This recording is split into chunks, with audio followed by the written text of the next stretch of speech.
Ambil tu satu. Start tu. Ambil amalan tu, nombor amalan. Nombor kontak.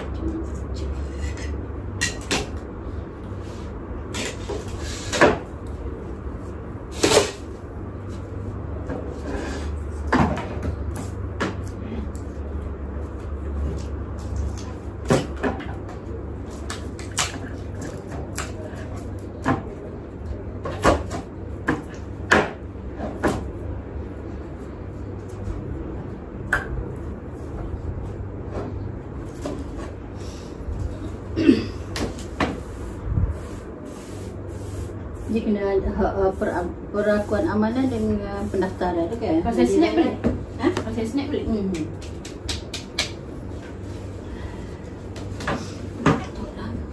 Hak ni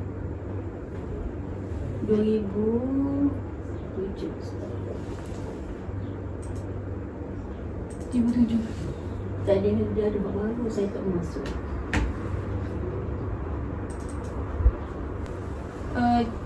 Bukan kaunselor berdaftar? Ni perakuan amalan. Amalan ni je. pendaftaran. Ni pendaftaran. Ni hak yang kena renew setiap tahun. Waktu tu tarikh lama tu saya tak masuk. Sekejap.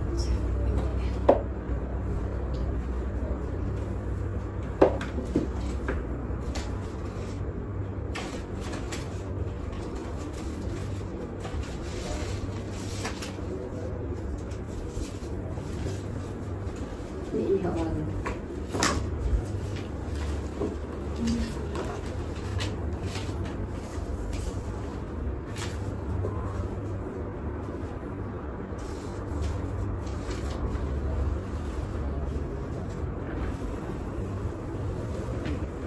Tamat tahun ni. Bismillah. Terima kasih.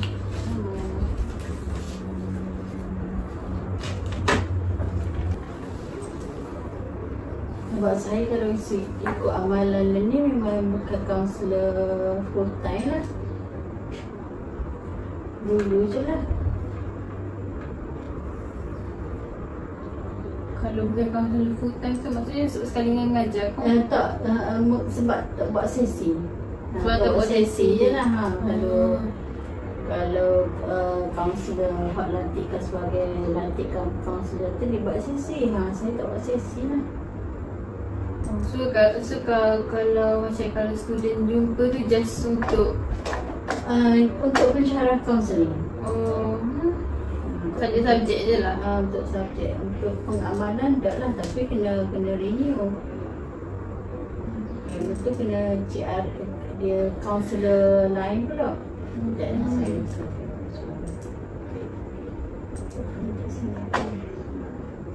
cuba belajar pasal benda ni set ni. memang dia etika dia sama.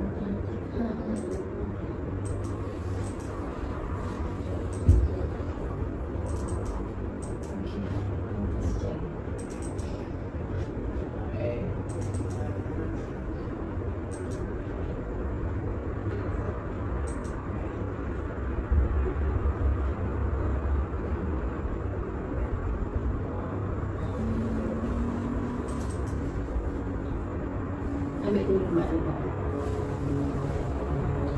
Maklumat. Dapat dia nak degree. Saya nak awak nak record nanti awak edit lah. Semuanya macam yang Okey, sarjana muda pengajar Islam. Ni awak ambil je lah, snap lah. semuanya nanti kalau saya nak macam cakap sikit, beritahu sikit je.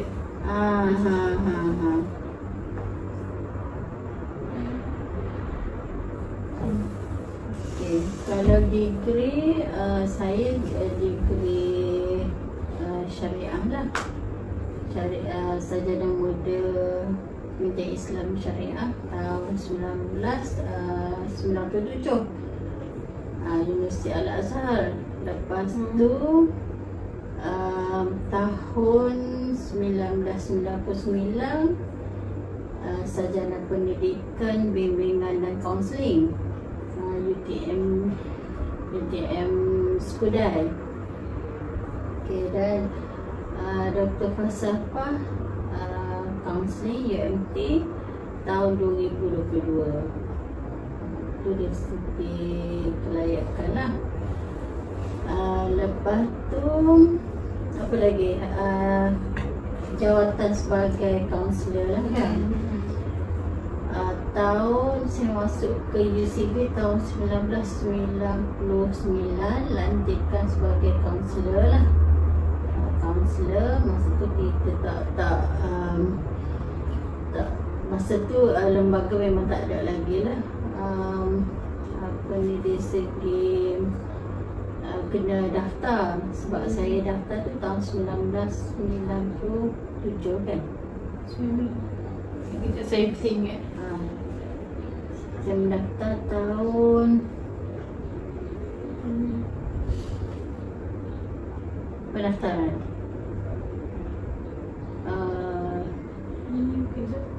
sejak pendaftaran 2007. 2007 tu baru saya mendaftar, walaupun lantikan saya pada tahun 1999 sebagai kaunselor lah.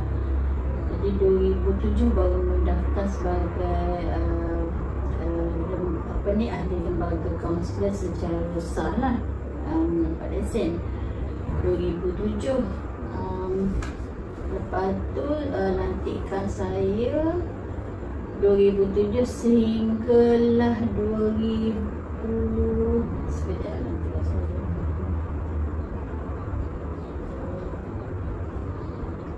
sampailah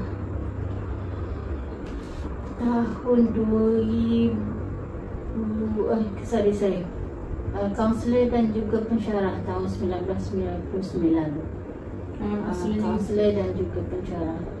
Lepas tu 2004 ke sini. Lepas tu 2007 rasanya 2010 baru saya tak secara full time kaunselor lah.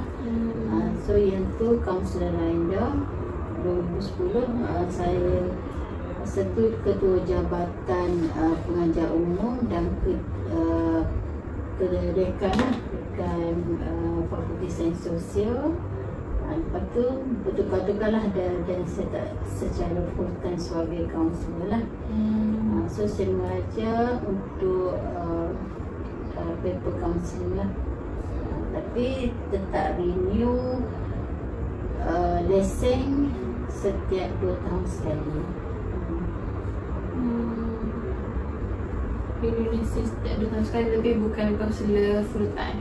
Full time, just untuk menyedia lah pelajar-pelajar, penyediaan kepada pelajar-pelajar dan pensyarah.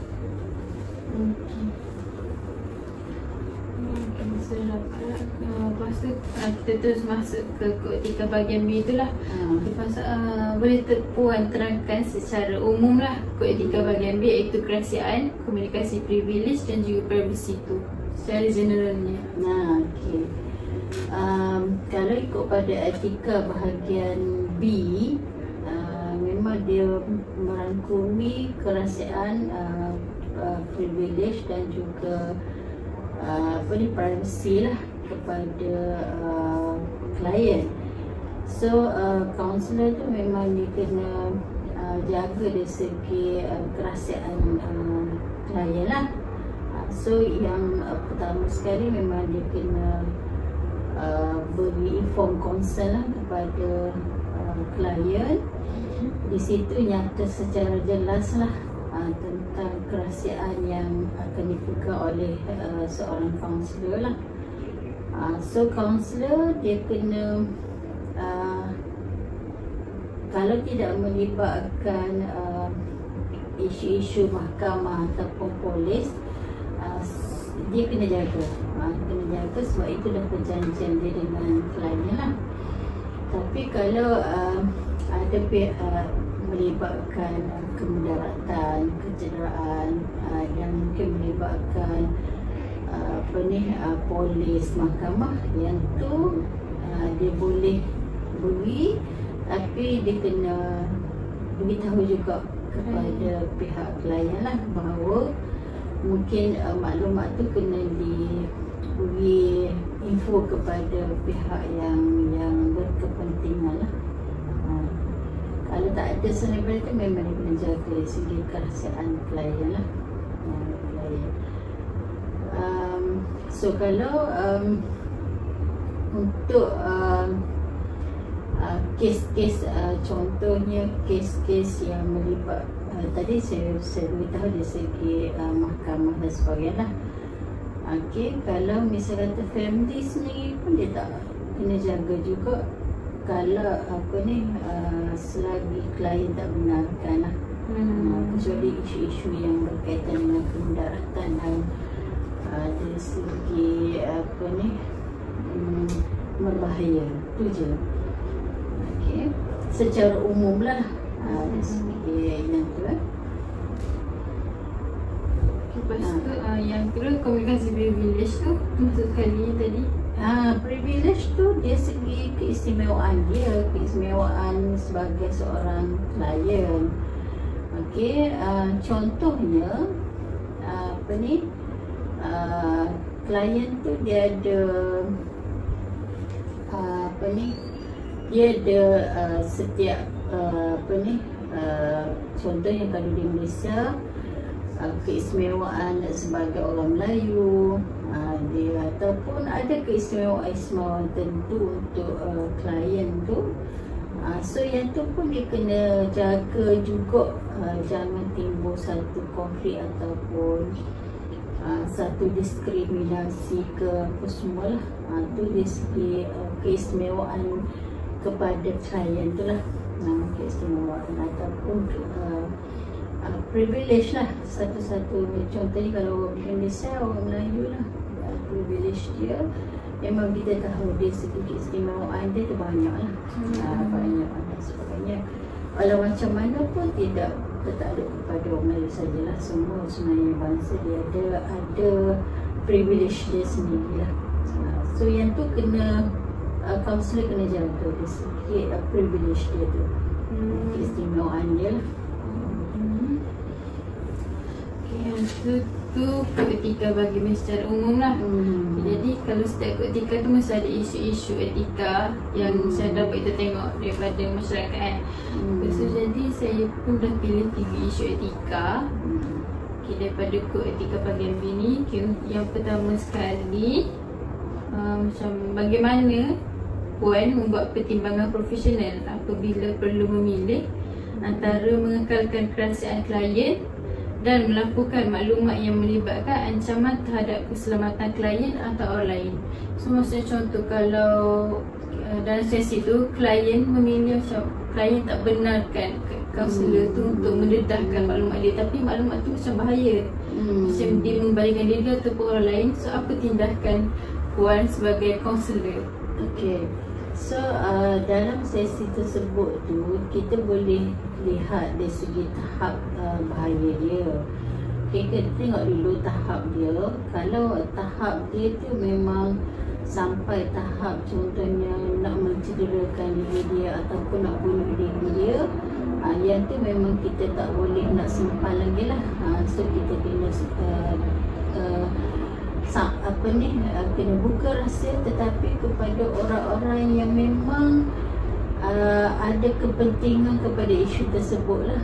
Contohnya kepada kalau dia duduk asrama, kita kena maklum lah kepada warden, kepada penjaga dia. Kalau dia tidak duduk asrama di rumah, kena maklum lah kepada penjaga.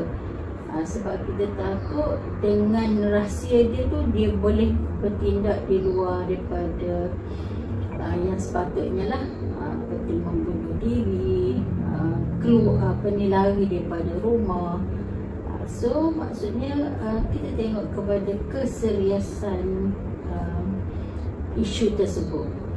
Kalau misalnya kita rasa benda tu boleh dirahsiakan lagi, dia tidak ada ancaman untuk diri dia sendiri, dia kata saya tak akan lagi dia punya daripada rumah, saya tak akan bunuh diri dia. Okey, kita rahsiakan dulu. Tapi kalau dah ada unsur-unsur dalam sesi tersebut, ada cubaan untuk mencederakan diri, untuk lari, untuk apa-apa sahaja yang mendaratkan dia, kita kena buka rahsia lah kepada orang yang di sekeliling, tapi kita tak boleh sebarkan kepada orang yang tak ada kepentingan. Itu kena jaga juga dari segi kerahsiaan klien untuk orang yang tak ada kepentingan. Tak boleh. Tapi kalau family, penjaga semua tu, kita kena maklum. Takut ada perkara yang berlaku di luar batasan pihak penjaga ataupun pihak warden tu tak tahu. So kaunselor dipersalahkan lah kalau dalam isu tersebut. So dia tidak menjaga klien dia dari segi keselamatan apa semua. Jadi maksudnya kalau kes macam ni, persetujuan klien tu macam kita dah tak perlukan persetujuan klien untuk dapatkan bantuan undang-undang ke? Untuk bantuan undang-undang macam mana? So, maksudnya bantuan orang orang yang lebih kita atas tu. Okey. Maksudnya dalam tahap sekarang ni kita dah ada informed consent. Informed consent tu dah tertulis secara satu persatu lah dari segi apa yang perlu kaunselor kena perhubungan di antara kaunselor dengan klien. Salah satunya adalah kerahsiaan. Okey, dalam informed consent tu kaunselor kena nyatakan siap-siap dalam informed consent tu segala perbincangan kita tu akan dirahsiakan, kecuali kena ada term kecuali dekat informed consent, kecuali yang yang memudaratkan.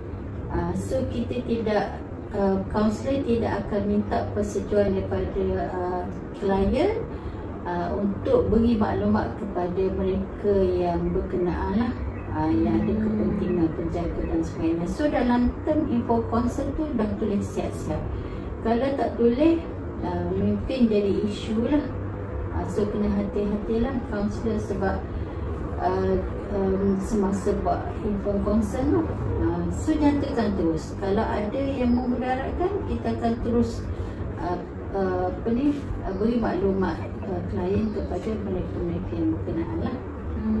Itu kena jelas dalam info consent tu siap-siap. Tak memang jadi isu lah dekat kaunselor sendiri. Okay, so bila klien tu bersetuju dengan info consent, maksudnya dia bersetuju dengan semua yang patut dipatuhi lah sisi-sisi kan. Okay. So sekarang kita bergerak ke isu kedua. Itu ketidakjelasan undang-undang atau ketekanan luar. Contohnya pihak keluarga atau pihak sekolah boleh menyebabkan kaunselor terdedah kepada pelanggaran komunikasi privilege tanpa niat. Okay, jadi bagaimana Puan menangani permintaan maklumat daripada pihak ketiga seperti bapa atau guru, terutamanya apabila tiada kebenaran jelas daripada klien? Okey. Jadi kalau dalam situasi sekarang ni menjadi satu isu juga untuk family yang pertamanya, kemudian organisasi lah. So organisasi di tempat kaunselor bekerja, satu family dan satu organisasi tadi. So organisasi tempat kaunselor bekerja, kadang-kadang dia ada juga bos, mungkin dia juga ada rakan sekeliling, rakan sekerja, mungkin dia ada juga pelajar.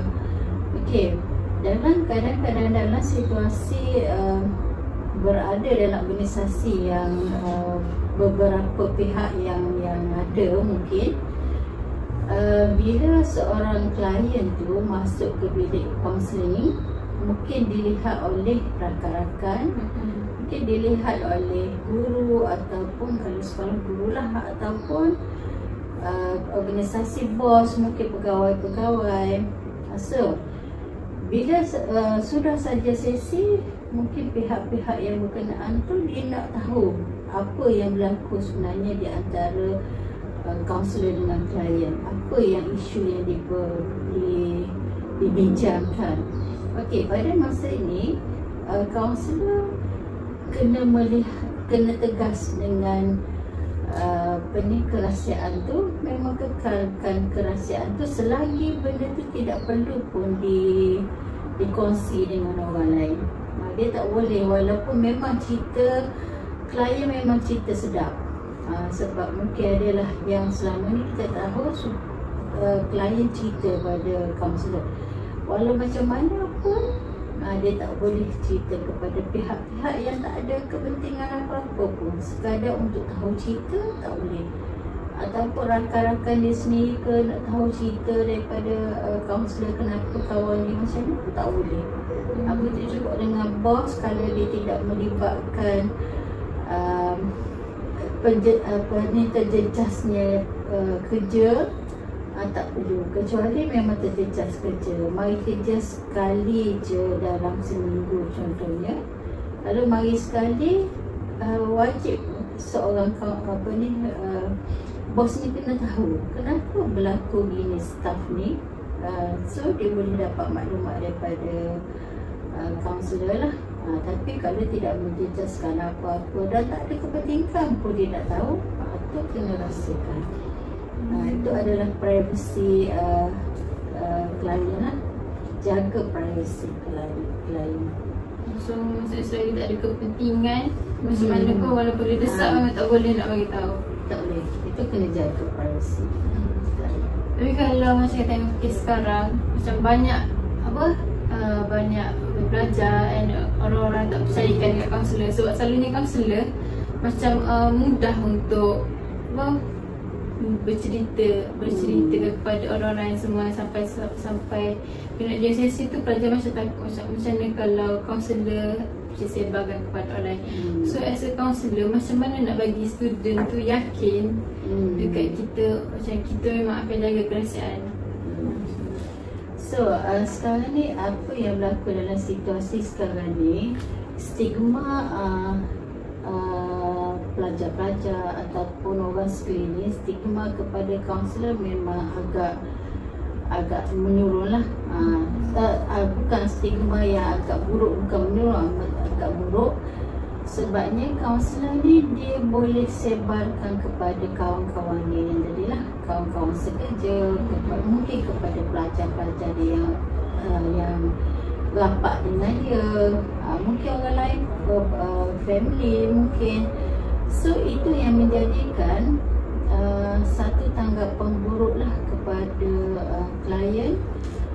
Dia tak berapa nak jumpa dengan kaunselor sebab yang isu tadi. So sekarang ni sebagai seorang kaunselor, dia faham benda tu memang dah menjadi satu tanggapan buruk pihak-pihak lain lah. Okay, apa yang dia kena buat sekarang ni, kaunselor, dia kena yakinkan orang sekeliling dia. Macam mana dia nak yakin? So contohnya dia ambil satu isu yang klien yang tak ada sang isu, maksudnya isu biasa. Lepas tu dia buat sesi, dan sepanjang sesi tersebut dia tak sebar pun pada orang lain. So bukan maksudnya untuk dapatkan kepercayaan tu bukan senang lah. Nak ubah balik persepsi orang sekeliling tu bukan senang. So dia dia tak sebar pada orang lain.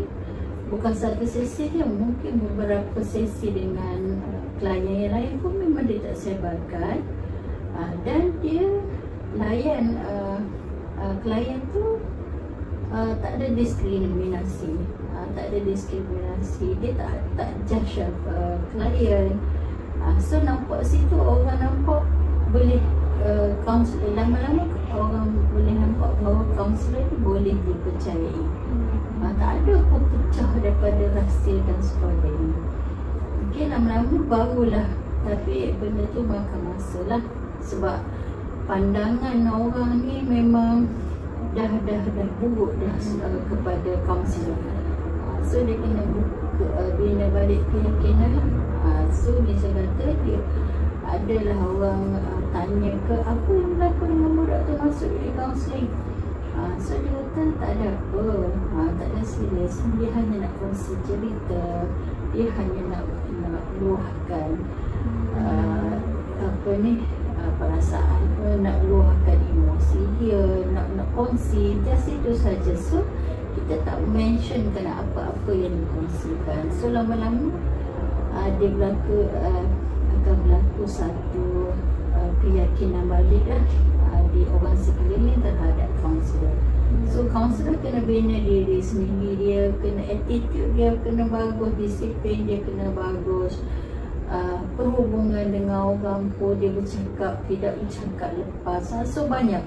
So di situ kena bina karakter seorang kaunselor dulu, barulah dia boleh pulihkan balik isu yang mungkin dah menjadi satu tanggapan buruk lah kepada kaunselor. Okey, lepas tu itu isu kedua. So isu yang terakhir, masa atas talian pula. Dalam kaunseling secara online atau talian, keselamatan digital dan perlindungan data peribadi menjadi cabaran utama. Jadi bagaimana Puan memastikan data peribadi klien ini secara atas talian sudah terjaga? Okey, memang kita kalau ikut kepada talian, kita sebenarnya yang kita bimbang sekali adalah isu penggodaman lah, godam. So memang kadang-kadang kita tak boleh nak kontrol benda tu. So salah caranya memang dia kena guna, contohnya komputer saya kena ada password. So tidak semua orang boleh akses komputer seorang kaunselor kecuali diri dia, dan mungkin ada kalau ada pembantu yang boleh buka pun, pembantu pun kena aku janji juga dia kena pegang rahsia tersebut. Contohnya kita takut bila kaunselor pertama tu dia ada kerja semua, dia nak dapatkan maklumat tu, dia tak boleh nak akses. So mungkin dia boleh gunakan kaunselor nombor 2 ataupun pembantu, tapi bersyaratlah. So pembantu pun kena